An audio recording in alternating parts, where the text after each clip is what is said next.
বললেন লাতুস আলুন্না আন হাদা ইয়াউমাল কিয়ামাহ, এই যে খানাগুলা খাইছো না, পেট ভরছো না, এই ব্যাপারেও কিয়ামতের ময়দানে আল্লাহর কাছে জবাবদিহিতা করতে হবে। অবশ্যই অবশ্যই তোমাদেরকে এই ব্যাপারে জিজ্ঞাসা করা হবে। এই খানা খেয়ে আল্লাহর ইবাদত করছো কিনা, এই খানা খেয়ে তুমি সঠিকভাবে চলছো কিনা, আল্লাহ তোমারে খাওয়াইছে, খাওয়ানোর পর আল্লাহর হুকুম তুমি পালন করছো কিনা, এই ব্যাপারে জিজ্ঞাসা করা। বুঝাইতে চাইলাম এই সূরা তাকাসুরের শেষে কি বলতেছে দেখেন। প্রথম দিকে বললেন সম্পদের কারণে আমারে ভুলে যাও, এরপরে বললেন খবরকে স্মরণ করো, শেষের দিকে বললেন এই নিয়ামতের ব্যাপারে জিজ্ঞাসা করবো কিন্তু। আল্লাহ বলেন আল্লাহকুমুত তাকাসুরু হাত্তা যুরতুমুল মাকাবির, সম্পদের প্রাচুর্যতা, প্রাচুর্যের প্রতিযোগিতা তোমাদেরকে আল্লাহ থেকে বিমুখ করে দিয়েছে, আল্লাহ থেকে দূরে সরাইয়া দিয়েছে। তাহলে আল্লাহকুম তোমাদেরকে ভুলিয়ে দিয়েছে, আত-তাকাসুর প্রাচুর্যের প্রতিযোগিতা আল্লাহ থেকে ভুলিয়ে দিয়েছে, ভুলিয়ে রেখেছে, তোমাদেরকে গাফেল করে রেখেছে। কতদিন? হাত্তা যুরতুমুল মাকাবির, কবরে যাওয়া পর্যন্ত তোমাদের এই প্রতিযোগিতা চলতেই থাকবে। কবরে যাওয়া পর্যন্ত তোমাদের এই প্রতিযোগিতা চলতেই থাকবে। তো এই কথাটা আল্লাহ পাক রব্বুল আলামিন জানিয়ে দিলেন। সহিহ বুখারীর বর্ণনা 6425 নম্বর হাদিস।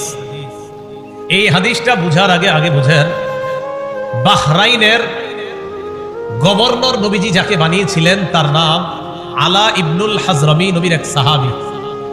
তাকে নবীজি বাহরাইন দেশের আমির বানাইলেন। বাহরাইনের নাম শুনি না আমরা? তো বাহরাইনের আমির বানাইলেন যাকে, তার নাম আলা ইবনুল হাজরামি। এই আলা ইবনুল হাজরামিকে রাসূলুল্লাহ সাল্লাল্লাহু আলাইহি সাল্লাম বাহরাইনের আমির বানায়া দিলেন। এখন বাহরাইনের সাথে রাসূলের চুক্তি হয়েছে। চুক্তিটা হলো এই, বাহরাইন মুসলমানদের অধীনে থাকবে, তারা ট্যাক্স দিবে, কর দিবে, জিজিয়া দিবে। তো নবীজি কি করলেন, তার এক সাহাবীকে পাঠাইলেন বাহরাইন থেকে কর বা জিজিয়া বা ট্যাক্স নিয়ে মদিনা আসার জন্য। এতটুকু কথা বুঝছেন? নবীজির অধীনস্থ এক ব্যক্তি বাহরাইনের আমির, নবীজি মদিনা থেকে আরেক সাহাবীকে পাঠাইলেন, যাও বাহরাইনের ট্যাক্স গুলা নিয়ে আসো, গরিবদের যে গরিবদেরকে সাহায্য সহযোগিতা করবো যেগুলা দিয়ে, এগুলা নিয়ে আসো। এতটুকু বুঝে থাকলে হাদিসটা বলবো। এতটুকু বুঝছি তো সবাই? আচ্ছা। أن رسول الله صلى الله عليه وسلم بعث أبا عبيدة بن الجراح إلى البحرين يأتي بجزيتها। আবু উবাইদা ইবনুল জাররাহ রাদিয়াল্লাহু তাআলা আনহুকে রাসূল বাহরাইনে পাঠাইলেন ট্যাক্স আনার জন্য। বলেন তো বাহরাইনের আমিরকে? আরেক সাহাবী, নাম আলা ইবনুল হাজরামি।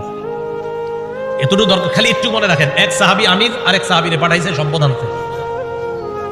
তো তিনি গেলেন বাহরাইনে। فقدم أبو عبيدة بمال من البحرين। আবু উবাইদা রাদিয়াল্লাহু তাআলা আন বাহরাইন থেকে সম্পদ নিয়ে মদিনায় আসলেন। ফাসমিআতিল আনসার বিকুদুমিহি। আবু উবাইদা যে সম্পদ নিয়ে মদিনায় আসলেন, আনসাররা টের পাইছে, জানতে পারছে যে নবীজির সাহাবী আবু উবাইদা সম্পদ নিয়ে মদিনায় আসছে। মদিনায় আসছে কখন? ফজরের নামাজের আগে। কখন? তাহলে বলেন তো, সম্পদ আনার পর উনি যে এখন প্রথম নামাজটা পড়বে, এটার নাম কোন নামাজ? ফজর নামাজ। মাশাআল্লাহ। ফাওয়াফাউ রাসূলুল্লাহ সাল্লাল্লাহু আলাইহি ওয়াসাল্লাম। আনসাররা যখন জানতে পারলেন আল্লাহর রাসূলের এক সাহাবী সম্পদ নিয়ে বাহরাইন থেকে মদিনায় আসলেন, ফাওয়াফাউ সালাতাস সুবহি মা রাসূলিল্লাহ সাল্লাল্লাহু আলাইহি ওয়াসাল্লাম। আনসাররা আল্লাহর রাসূলের সাথে ফজরের নামাজে শরীক হয়।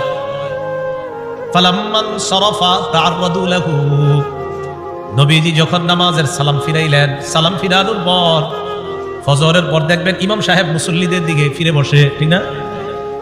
নবীজিও ফিরলেন, নবীজি তাকায় দেখে আনসারী সাহাবারা তাআররাদু লাহু, আল্লাহ নবীর দিকে সবাই মুখ করে বসা। ফাতাবাসসামা রাসূলুল্লাহ সাল্লাল্লাহু আলাইহি ওয়াসাল্লাম হিনা রাআহুম।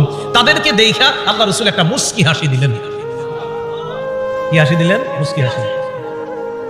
তো মুস্কি হাসি দেওয়ার পর কি জিজ্ঞাসা করে দেখেন, ওয়াসামিআতুম বিকুদুমি আবি উবাইদা ইবনুল জাররাহ ওয়া আন্নাহু জাআ বিমাল।